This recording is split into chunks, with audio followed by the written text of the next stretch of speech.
The Percy Jackson show on Disney Plus just announced some big news to us fans. For my previous video, I went over what we know so far about Season 2, and today I'll be updating that video to add more information on the upcoming show. So without further ado, let's get into it. One of the biggest news we have right now is the new Disney Plus teaser of the star production for the second season. So let's go over what we can see in the trailer. It's only about 55 seconds, and for the most part, we only see clips from the first season. These include shots of Camp Hamlet, like Percy getting claimed as a son of Poseidon, the monster attacks Percy encounters, like Mrs. Dodds, the Chimera, and Cerberus from the Underworld. We also get a throwback to the Ares fight and the confrontation of Zeus and Poseidon that we saw in Season 1. After these moments, we get new scenes that are obviously a part of the second season. We see white horses and what looks like a chariot for Poseidon. I can tell it's Poseidon based on the symbols of the trident here, and I was so happy to see this. A huge part of Sea of Monsters is a chariot race that occurs, and Percy and Annabeth work together to win. They were successful here, and Annabeth gave Percy a kiss on the cheek in triumph afterwards. So seeing the chariot and the horses made me so happy because a chariot race on screen would be so cool to watch. We then get this last shot of Percy readying himself to start the chariot race, and the trailer ends with this look of an ocean with Camp Hamlet's flag. I'm not kidding when I say that I actually got chills when I saw the Camp Hamlet flag there. Like, it's a really cool shot, and it sort of foreshadows a moment I remember in the Sea of Monsters. I don't know if Rick intended to reference the scene, but I remember the first time we actually got to know Hermes in the books was on the beach. So let me explain. In the show version, we already met Hermes in the 6th episode in the Lotus Hotel, but this never actually happened in the book. Instead, the first time we meet Hermes was in the 2nd book, or the Sea of Monsters. Percy met Hermes on the beach after wandering around Camp Hamlet, deep in thought about the situation of Thalia's tree because Luke poisoned it during this time.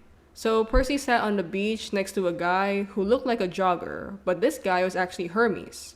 Hermes and Percy have a talk, and it turns out that Hermes wants Percy to convince Luke to stop working with Kronos.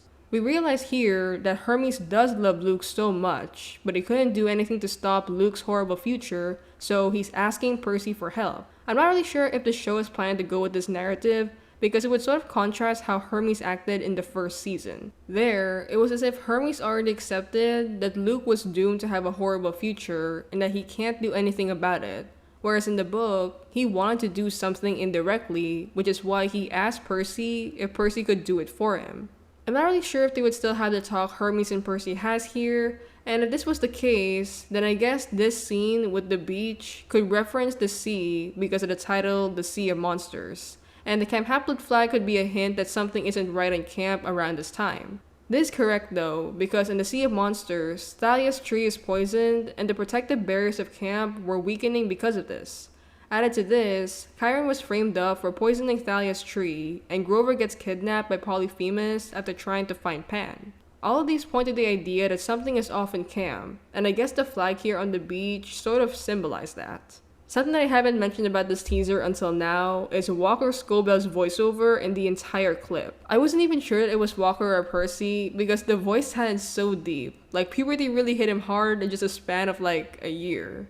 I was surprised by this, but it sort of makes sense because Walker is technically 15 now. Like, it's been a few years since he played Percy in the first season. In the first season, he was like 13, so 2 years did make a huge difference. The teaser wasn't able to mention it, but during the D23 Expo, the second season of PJO will have its premiere next year on 2025.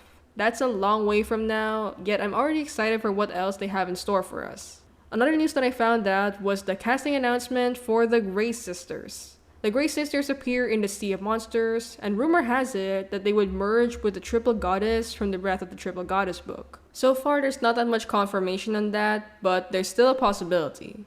Anyway, here are the actresses for the Grey Sisters. First, we have Kristen Schaal, and she'll be playing the Grey sister Tempest. So just a bit of background on Kristen, she's an actress and a comedian. She's most known for her role as Mabel Pines in the mystery TV show Gravity Falls, and Louis Belcher on Bob's Burgers. Aside from this, she appeared on the animated movie Cloudy with a Chance of Meatballs and Despicable Me 2. The next Grey sister is Wasp, and she's played by Margaret Cho. So let's get a bit of background on Margaret.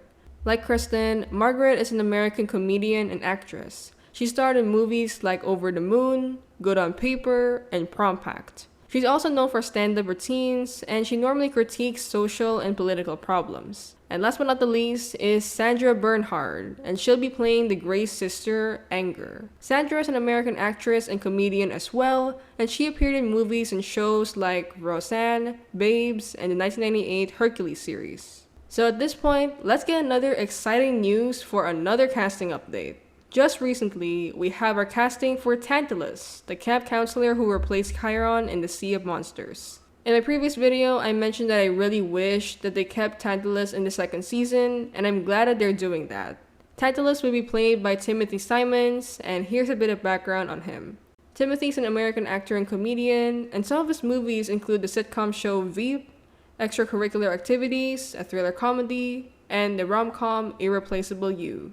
And now, I'll go over what happened in the D23 Expo recently because we got more information on the second season here. We see Rick, Walker, Leah, and Aryan come up on stage, and Rick thanks everyone for watching the TV show, as this inspired the team to think bigger for the upcoming season. He also teases that what comes next would be even better. They thank everyone for the love of the PJO books and the show, and Walker announces that we'll get to meet Tyson in the next season. This is evident with the recent casting as Tyson, as Daniel Dimer will be playing Tyson in the next season. Leah even added that she's more excited to see Grover in a wedding dress, which teases what happens in the Sea of Monsters. Basically, Grover was in a wedding dress because he was trapped with the Cyclops Polyphemus, and Polyphemus was convinced that Grover was his bride. Aryan speaks up about the wedding dress and even jokes that his dress would be a fashion statement once he's done with the fitting. He goes on that he's excited to see a smaller, furrier, and squeakier side of Percy, and I instantly understood the reference. Aryan is referencing to Percy getting turned to a guinea pig by Cersei, and I love this hint he gave to us. Rick agrees with Aryan, and he surprises everyone by admitting that there's gonna be way more moments in the show, especially for Percival fans. Rick then admits that they're only a week into production and that they attended D23 to thank everyone and tease season 2. And that's all we know so far about the second season. Like what's been mentioned, there's so much in store for all of us in the show, and I'm so excited to see what they have. So how about you? What do you think of all these updates? Let me know in the comments down below.